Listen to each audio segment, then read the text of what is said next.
I'm Megan McGee, dietitian and owner of Nourish Nutrition Consulting. Today I'm here with Movement First Wellness, and we're going to be talking about building an immune boosting smoothie. When I think about boosting the immune system, the first place my brain goes to is what are we doing at breakfast? In my mind, to engage our metabolism and to help strengthen our immune system, we need to be having a well-rounded, nutrient-dense breakfast approximately within 60 to 120 minutes of waking. This breakfast sets the tone for our body for the day. So when I think of boosting the immune system or stressing the immune system, the foods that I think of to strengthen the immune system are proteins and healthy essential fats. Sugar is the number one stressor on the immune system. So breakfasts that are things like bagels or muffins or waffles, that actually decreases our body's ability to function through the day. It puts extra stress on the immune system and on our body's ability to metabolically burn. So today I'm going to talk you through building this healthy immune system, and I'm going to give you some ideas of thoughts of how to build our healthy smoothie. We're going to start off with adding about half to a full cup of fruit right into our blender bottle. When it comes to fruit, the most ideal fruits are going to be the berries: strawberries, blueberries, raspberries, and blackberries. They're the lowest in sugar and highest in antioxidants. But you absolutely can use any fruit that you have at home. Today I have mangoes, and again, we're going to pour that right in. My mangoes are frozen. You can always use fresh or frozen, whatever is easiest or serves you best. I like keeping frozen fruit in the house just because then it's available and accessible for when I'm ready to make my smoothie. The next thing that we'll add is a vegetable. I love starting the day with a healthy vegetable. Spinach and kale can easily go into a smoothie and they blend right in, so you don't really even notice that they're there. You absolutely can use any vegetable that you have at home and that you like.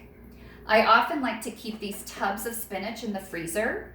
That allows the spinach to stop aging, and it's available and accessible without going bad. So I'm going to just take a handful of spinach and throw it right in my blender bottle here. From there, protein and healthy essential fats are great immune boosters.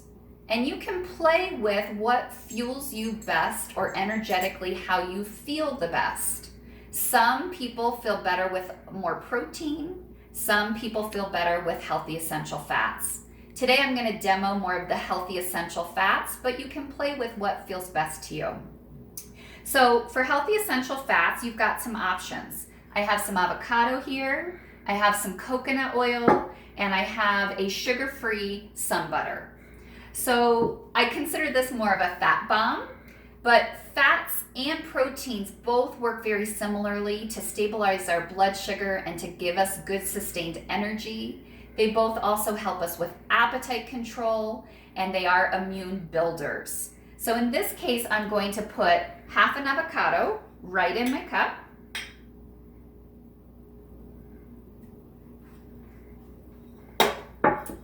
I'm also going to add about a good tablespoon of a natural sun butter. You can use any type of nut butter that you like: peanut butter, almond butter, cashew butter, whatever your preference is. The one thing that I'll tell you with the nut butters, make sure you're looking for a natural nut butter that's also sugar-free.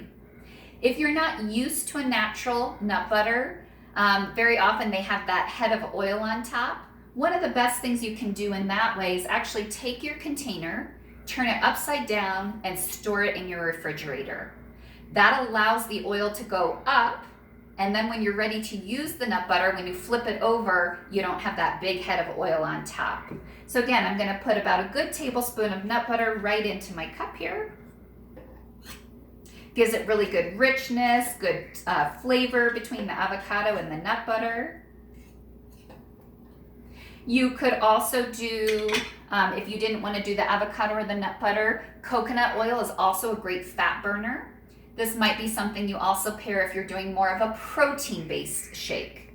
So protein powders are very accessible and available these days. I love keeping protein powder in the house. You can look for different types of protein powder, whether it's a whey-based powder, pea, rice, etc.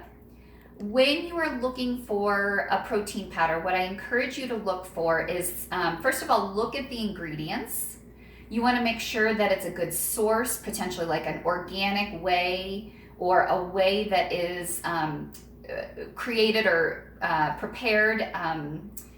New Zealand makes, for example, really great whey protein powder, so knowing the source of your powder can make a difference. Whey is a dairy derivative.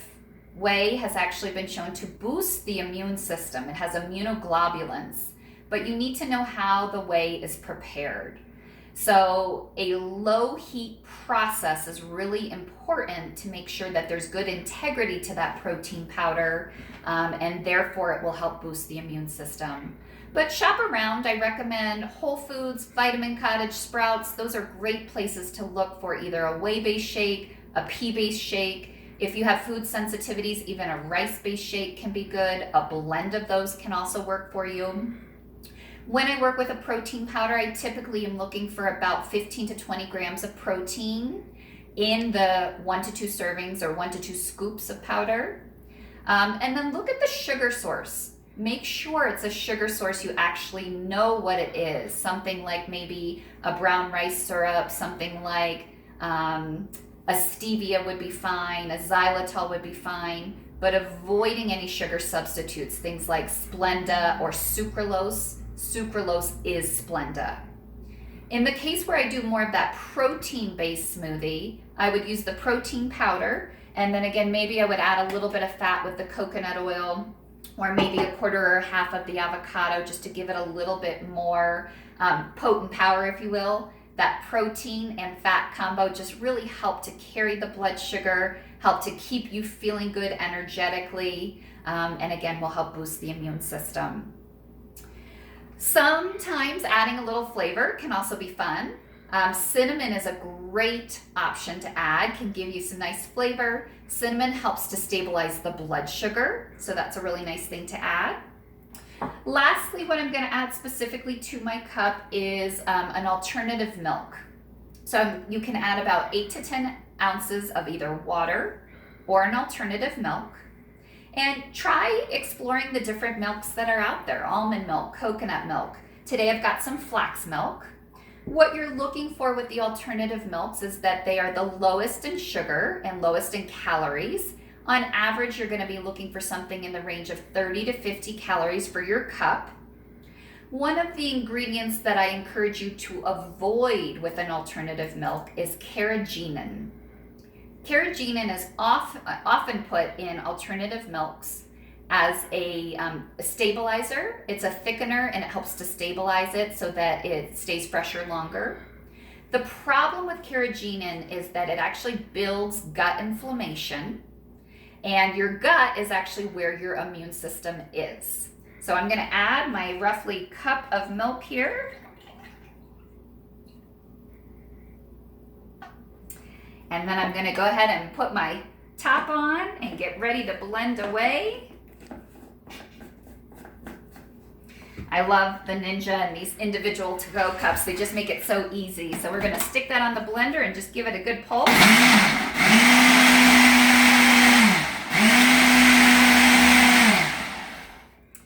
And you can see the spinach bits really clearly in there. But the smoothie itself is going to be nice and thick.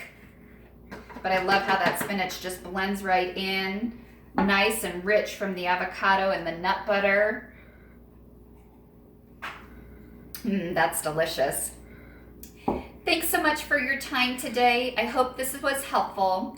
When you think about boosting your immune system, again, think protein, healthy essential fats, and really reducing carbohydrates or sugars as much as you can.